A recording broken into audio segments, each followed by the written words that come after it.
Sud Radio, votre coaching emploi. Anna Fernandez. Bonjour Anna. Bonjour Laurence. Coach professionnelle et fondatrice d'Energy Coaching. Ce matin, dans votre coaching emploi de l'été, on va parler des plus de 45 ans. Tiens, sur le marché du travail, je pense que ça va intéresser pas mal de nos auditeurs. Les plus de 45 ans, alors on a beaucoup parlé encore une fois cette année aussi. Seniors, on peut lâcher le mot, on dit seniors. Oui. D'ailleurs, on les voit dans les offres d'emploi. On est seniors maintenant à partir de 45 ans. Pour vous, c'est un atout précieux pour les entreprises. Alors pour moi, c'est un atout précieux. Alors en termes d'expérience, en termes d'autonomie, évidemment, et également en termes de force de proposition. Ils savent bousculer un peu les colonnes de la maison. Les colonnes de la maison, carrément. Les colonnes de la maison pour apporter bien sûr leur retour d'expérience, mais également le côté innovant de changer un peu l'état d'esprit. Eux, ils vivent bien avec notre société, évidemment, comme nous tous.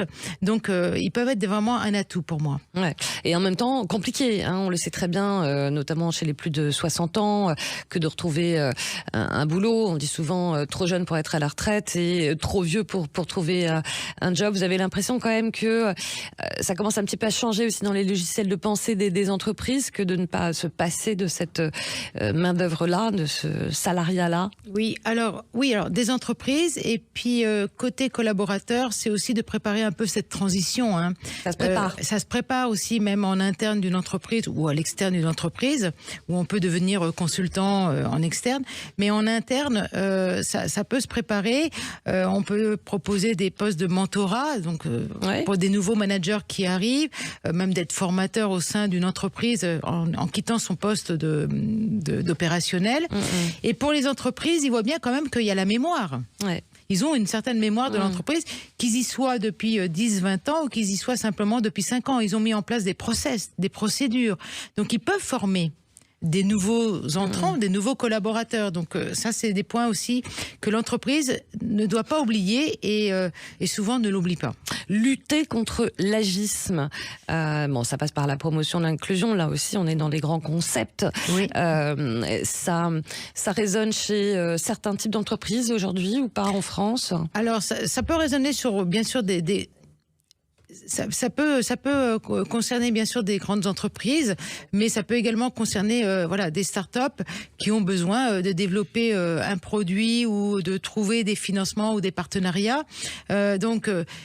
Il faut le reconnaître, quelqu'un de mature, de mature, physiquement et par âge, de mature, va donner beaucoup plus de crédibilité quand vous devez aller négocier auprès de grands comptes ou auprès d'une entreprise de financement, même si vous accompagnez des jeunes pousses qui ont une belle idée de produit. Donc, il n'y a rien à enlever, que ça rassure, ça donne confiance. On se dit que ça a été pensé et repensé. Je dis pas que les jeunes pensent moins bien, mais ça donne une carte de visite de crédibilité. Et puis ça passe peut-être dans certaines entreprises, c'est cette lutte contre l'agisme, parce que c'est le mot, quoi, par des aménagements aussi de postes, d'horaires, qu'est-ce que vous en pensez là? Je vous sens un petit peu sceptique. Oui, non. C'est vrai qu'il faut prendre en compte, si, physiquement, ou s'il y a, un souci qui fait qu'il y a besoin d'aide ou de soutien par rapport à la pénibilité aussi. À la pénibilité. S'il y a du télétravail qu'il faut mettre en place. Et bien sûr, on pense, c'est vrai, souvent à des postes de bureau, mais pas autrement de postes plus opérationnels sur le terrain, de chantier ou d'autres. Oui, il y a sûrement des aménagements. C'est pour ça que je pense au côté formateur. Ça peut être des très bons formateurs sur le terrain. Et moi, je connais plusieurs personnes qui sont en poste, salariés, qui ont eu des aménagements d'horaire, de 4/5e ou des choses comme ça, qui sont aujourd'hui formateurs dans des sortes de formations en parallèle. Donc, ils sont en train de préparer leur transition à changer un peu de casquette le jour où, d'un commun accord avec l'entreprise, ils vont quitter ce poste pérennes qu'ils avaient jusqu'à maintenant, et donc préparer cette future retraite. C'est ça. Mais en même temps, c'est vrai qu'il y a pas mal de préjugés contre lesquels il faut lutter.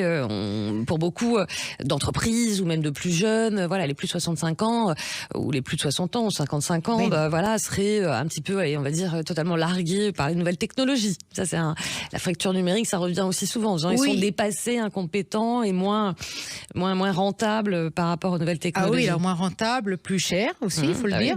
Ils ont aussi aussi cet a priori qui est au-dessus de leur tête.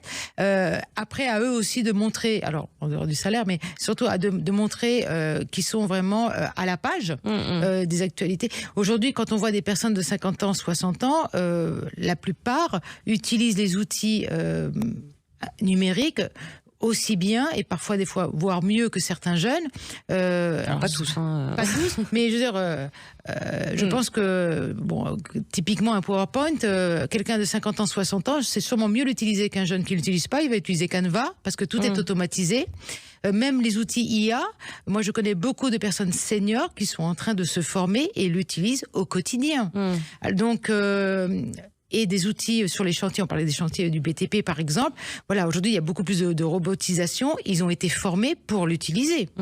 Donc oui, pour certains, peut-être ils sont réfractaires à l'utilisation de nouveaux outils, mais peut-être que plus de 80% ne le sont pas parce que c'est également un peu leur bouée de sauvetage, je veux dire, je suis toujours opérationnel avec les outils. Ça me coûte un peu plus de temps peut-être à me former, pas tous, certains, ils l'admettent, mais ils se forment.